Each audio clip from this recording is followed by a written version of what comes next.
আসসালামু আলাইকুম ওরহমতুল্লাহি ওয়াবারাকাতুহু। কেমন আছেন অনলাইনে সকল ভাই ও বোনেরা? আসলে এর আগে আমি আমার একটা ভিডিও দিয়েছিলাম, এটা আমার নাম্বার 2 ভিডিও। আজকে আমি আমার এই ভিডিওতে আপনাদের সাথে কিছু কথা বলতে চাই, আর যাকে নিয়ে কথা বলতে চাই তার নামও বলছি। তার নাম হচ্ছে আবুল কাশেম। আসলে দেখেন, আমি স্পেশাল ভাইয়াদের কাছে রিকোয়েস্ট করতেছি যে আসলে যে আবুল কাশেম যেই ছেলেটা আসলে খুব গরিবের একটা ছেলে। আসলে ও একটা জন্ম নিবন্ধন কার্ডের জন্য সে তার পড়াশোনা সবই বন্ধ। তার যে পড়াশোনা যে না করলে যে একটা ভালো একটা চাকরি করবে, বরং একটা চাকরি করবে, একটা চাকরিতে যাবে, তার সেই রাস্তাটাও তার মাঝে নাই। সো আমি ভাইয়াদের কাছে বলবো যে ভাইয়ারা প্লিজ প্লিজ আপনারা সেই ছেলেটার পাশে দাঁড়ান। আসলে আমি আপনাদেরকে কি করে বলবো, আসলে ছেলেটা আমার কিছু লাগে না, তাও আমি অনলাইনের মধ্যে আসলে ছেলেটার সাথে অনেক অনলাইনের মধ্যে পরিচয় ছেলেটার সাথে, মানে ছেলেটার অনেক ভিডিও দেখি। খুবই কষ্ট লাগে, খুবই দুঃখ লাগে, কিছু করতে চাইলেও করতে পারবো না যেহেতু আমি মেয়ে মানুষ।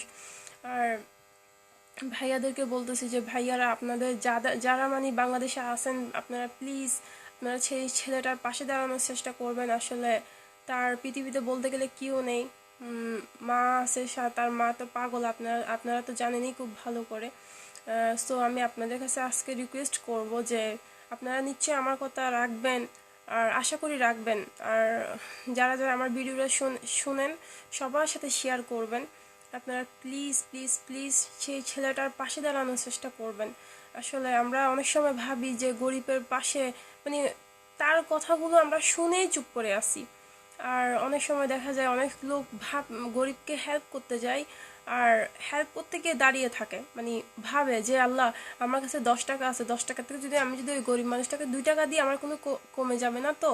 আসলে এটা হচ্ছে ভুল ধারণা, একদম ভুল ধারণা। আপনি যখন কাউকে হেল্প করবেন, আপনি যদি 5 টাকা মনে করেন গিফট করছেন গরিবকে, আপনার উল্টা আল্লাহ আপনাকে আরো 20 টাকা বাড়াই দিবে। এটা হচ্ছে সত্যি কথা, এবং কোরআন হাদিসও সেটা লেখা আছে। আর যেটা আমি বলতে চাই স্পেশাল ভাইয়াদেরকে, প্লিজ আপনারা সেই ছেলেটার পাশে দাঁড়ানোর চেষ্টা করেন। ও জাস্ট একটা জন্ম নিবন্ধন কার্ড, জাস্ট একটা কার্ডের জন্য তার জীবনটা একদম অন্ধ হয়ে আছে। ও অনেক কষ্ট করে, মানে এত মানে এত এত সবার কাছে রিকোয়েস্ট করতেছি, কিন্তু আমরা সেই ছেলেটার পাশে আমরা কেউ দাঁড়াচ্ছি না। প্লিজ প্লিজ আপনারা যেভাবে হোক তাকে একটা জন্ম নিবন্ধন কার্ডের জন্য আপনারা সবাই ব্যবস্থা করেন প্লিজ।